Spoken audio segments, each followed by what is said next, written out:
মামুনসখেয়া, essential English, miscellaneous 3 বা বিবিধ 3। প্রিয় শিক্ষার্থী, এখানে প্রথমেই আছে ডাব্লিউএইচ ওয়ার্ডের অর্থাৎ ওয়ার্ডস বা ডাব্লিউএইচ ওয়ার্ডের স্পেশাল কিছু ব্যবহার, বিশেষ কিছু ব্যবহার। প্রথমেই আছে ওয়াট এর ব্যবহার। তাহলে আই নো, দেখুন আমরা যে কোনো সাবজেক্ট ব্যবহার করতে পারি। এখানে প্র্যাকটিসের সুবিধার্থে আমি শুধু আই ব্যবহার করছি, আপনারা অন্যান্য সাবজেক্ট দিয়েও প্র্যাকটিস করবেন।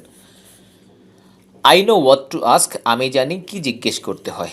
I know what to learn, যদি আমরা আস্কের পরিবর্তে অর্থাৎ এই হোয়াট টুর পরে যে কোনো ভার্ব ব্যবহার করা যাবে। I know what to learn, আমি জানি কি শিখতে হয় অথবা হবে অর্থ হতে পারে। I know what to hide, আমি জানি কি লুকাতে হয় বা কি লুকাতে হবে। এরপর আছে ওয়েন। তাহলে I no went to ask, আমি জানি কখন জিজ্ঞেস করতে হয়। I no went to go, আমি জানি কখন যেতে হয়। I no went to speak, আমি জানি কখন কথা বলতে হয়। এরপর আছে ওয়ার। তাহলে I know where to ask, আমি জানি কোথায় জিজ্ঞেস করতে হয়। I know where to keep, আমি জানি কোথায় রাখতে হয়। I know where to sell, আমি জানি কোথায় বিক্রি করতে হয়। এরপর why. I know why to ask, আমি জানি কেন জিজ্ঞেস করতে হয়। I know why to write, আমি জানি কেন লিখতে হয়। I know why to read, আমি জানি কেন পড়তে হয়। এরপর আছে হাউ, মানে কিভাবে। তাহলে I know how to ask, আমি জানি কিভাবে জিজ্ঞেস করতে হয়। I know how to drive, আমি জানি কিভাবে চালাতে হয়। I no I know how to write, আমি জানি কিভাবে লিখতে হয়। এরপর আছে হোম। হোম মানে কাকে। তাহলে I know whom to ask, আমি জানি কাকে জিজ্ঞেস করতে হয়। I know whom to give, আমি জানি কাকে দিতে হয়। I know whom to tell, আমি জানি কাকে বলতে হয়। তাহলে এই স্ট্রাকচারগুলো খুব গুরুত্বপূর্ণ, আমাদের এরকম কথাবার্তা দৈনন্দিন স্পোকেন ইংলিশে বলা প্রয়োজন হয়। সুতরাং এগুলো একটু দ্রুত করে পড়ার প্র্যাকটিস করবেন।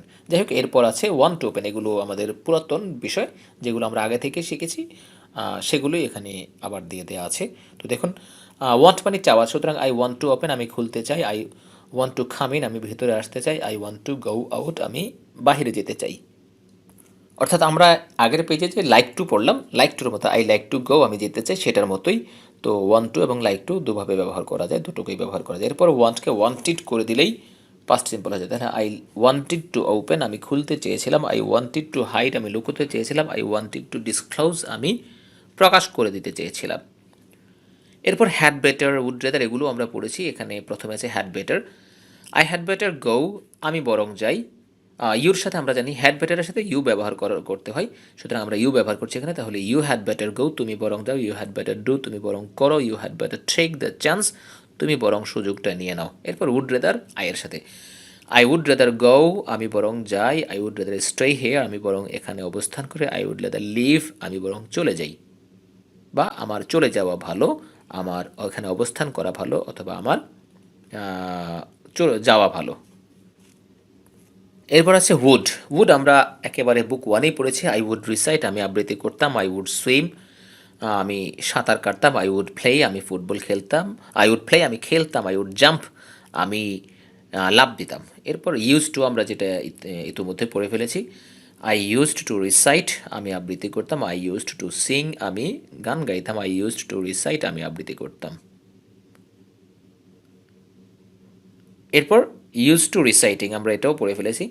I am used to reciting, আমি মানে আগে আমরা মডালে মাল্টিফিচার্স অফ মডালের ওখানে পড়ে ফেলেছি ইউজ টুর বিষয়ে বিস্তারিত।